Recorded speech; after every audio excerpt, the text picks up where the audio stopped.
The next subject that we're going to look at is coordinates. Now, if you think scatter graphs are easy, these are even easier. Yeah, these are even easier. Coordinates are points that have been plotted on a graph, and they're read by using the x-axis and the y-axis. And they're written in a bracket separated by a comma. You must write them like this. Yeah, you must write them. You'll recognise these instantly because that's what they look like. Okay, that's what they look like. Occasionally, depending on the numbers, this might be over here somewhere, but the 0 would be there. But that's what they look like. Okay, the coordinates. And you always write the answer in a bracket. You always write the x-axis first. The x-axis is this one, and that's the y-axis. Okay? So, here's an example. There's a star. What's the coordinates of that star? 2, 3.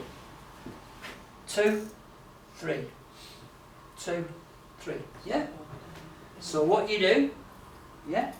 You walk along the corridor, and then then go up or down the stairs. Yeah? That's what you do. The other way to remember it is that x comes before y in the alphabet. Okay? What about the red circle then? -1, -3. -1, -3, yeah. -1, -3.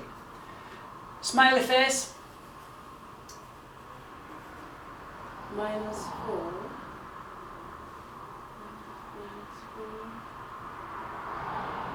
4 minus 4. 4 minus 4. You go along the corridor to 4, and then you walk down the steps 4 places. So 4 minus 4.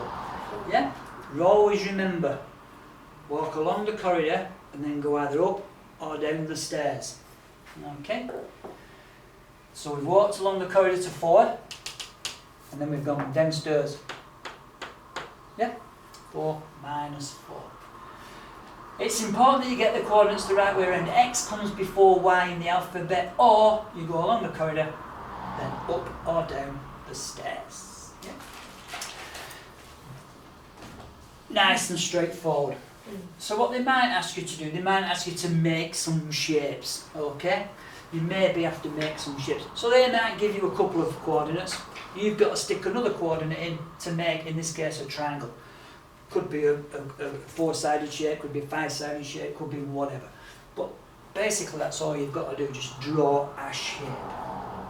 And again, really, really straightforward things to do. So for example, points A and B have been plotted on the grid. There's A, there's B. Given that A, B, C, D is a square, what are going to be the coordinates of points C and D? So you're going to make that into a square. Okay? So where's C going to be? C is going to be somewhere down here, isn't it? Yeah? So A, B, C, D. Yeah? It's going to make a square. What's the coordinates of point C going to be? 2 minus 1. Yeah. 2 minus 1. Boom. 2 minus 1. There it is. It's a square. So 2 on that side, 2 on that side.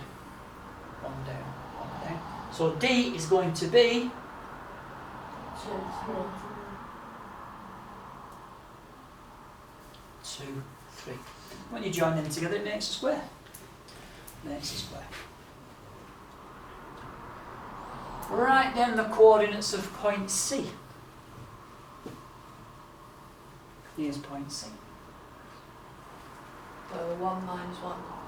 1 minus 1. 1 minus 1. Mark with a cross the point D, so that ABCD is a parallelogram. Do we know what a parallelogram is? Yeah?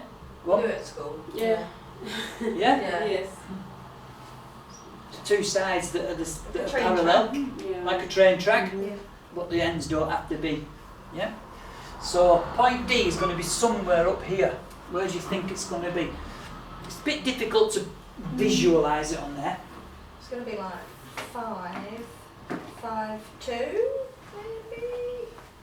So if that's there like that, it's going to be 5, 2. Possibly 5, 2, 5, 3. maybe 5, 3. Yeah. There's going to be D. 5, 2. Yeah? 5, 2. He was right the first time. That's a parallel line to that parallel line. Yeah? That's basically what are two train tracks. Write down the sum degrees of all the angles in a parallelogram. Now we've not done angles, but what is a parallelogram? 1, 2, 3. It's a four-sided shape, like a square or a rectangle. It's just been kind of gone. Any ideas? Have a guess. Is it 360? It is 360. Yeah, it is 360. Because in a square or a rectangle, ignore that, I've been cutting up. 90, 90, 90, 90. We're going to look at degrees in a second. So yeah, 360 degrees. It's as easy as that. It doesn't get any more difficult than that. That's it. It's as simple as that. Okay?